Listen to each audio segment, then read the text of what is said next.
So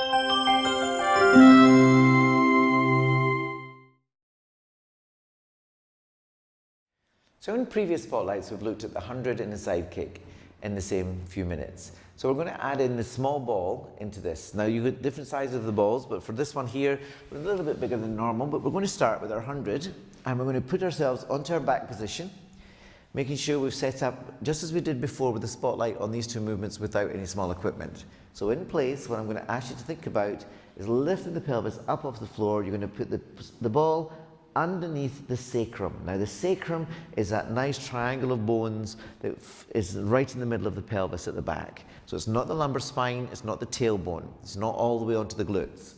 So it's there. So it's going to allow you to still play with finding your alignment of the spine. And obviously now with the back being lifted, you're going to be working a little bit harder to control that. You should feel a certain increase to the challenge. But we're also on an unstable surface. So now with all the setup in place, which we've covered before, center connected, working through that breath not being in the abdominal area, nice and wide breath, shoulders down the back, nice and long neck. Don't bring the chest up to the chin, which can sometimes happen when you lift the pelvis up. We're going to focus on the control we can bring when we bring one leg up off the floor. Now here in this position, it's automatically more stable, more unstable I should say. So here you're going to find you might be using the arms a little bit more. So a way of developing very simply would be to move to the fingertips and then try and bring the hands off the floor, holding that position. Now if you're in control, you can take the arms down again and try the second leg, and again, the same control that we're always looking for. The pelvis is not rolling all over the place, the center is not being affected by the breath. We're able to breathe, so we're not controlling so tightly that we can't breathe. Shoulders down the back, holding the balance. Here again, you're going to be more challenged to go to just the fingertips here, or to no hands at all. But we're looking for stillness in the body and control. We're going to work on either one leg, 5 to 10 breaths, switching to the other side for another 5 to 10 breaths, or with 2 legs up, we're going to hold it for our 5 to 10 breaths in total, making sure all the time the back's supported. One leg goes down, second leg goes down.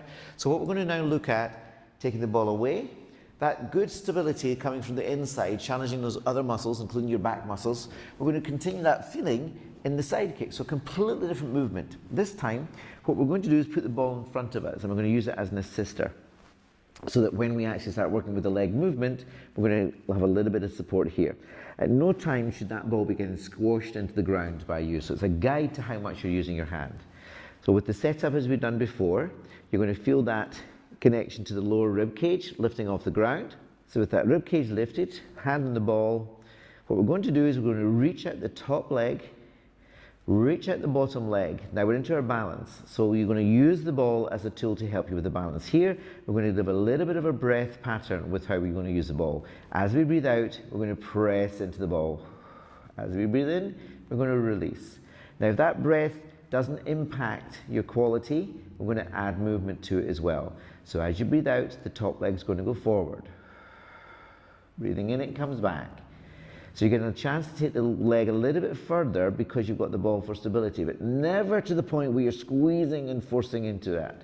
It's not about a bigger movement, it's still about quality. Our goal is a development for a challenge. Once you feel you've got that ball assisting your connection, try breathing out as you press. Breathe in as the ball lifts and the leg goes forward.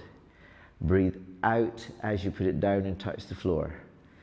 So you're taking away all the support. You're adding more challenge to the balance and the movement, working with that control.